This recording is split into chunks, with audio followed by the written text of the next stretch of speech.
మళ్ళా చెప్తున్నాడు, పిల్లలు ఎందుకు ఇలా అయిపోతున్నారు అని అంటే, ఈ రోజున్నటువంటి పేరెంట్స్ వాళ్ళ పిల్లలకు చెమట పట్టకూడదు, వాళ్ళ పిల్లలు ఒళ్ళు వంచకూడదు, వాళ్ళు పని చేయకూడదు. అక్కడే మన పిల్లలను మనం బద్ధకస్తులుగా మారుస్తున్నాం. ఒకటి.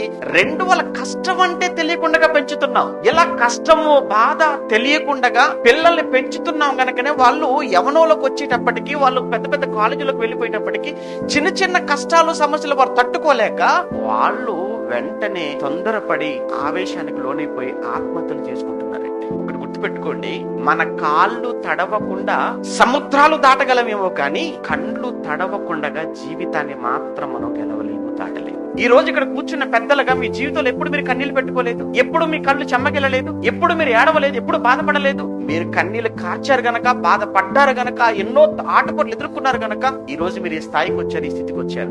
ఇవి ఏవి పిల్లలకు వద్దు అని అంటే వాళ్ళు ఎదగొద్దు. అలానే పిల్లలకు శక్తికి మించిన వాళ్ళ భారానికి మించినది వాళ్ళ మీద పెట్టమని కాదు. కనుక ఇవన్నీ కంప్లీట్ గా ఒక వైపు తల్లి వైపు నుంచి, తండ్రి వైపు నుంచి, తల్లిదండ్రుల వైపు నుంచి జరుగుతున్నటువంటి పొరపాట్లు కాదు. ఒక్కసారి మీరు ఆలోచించుకోండి.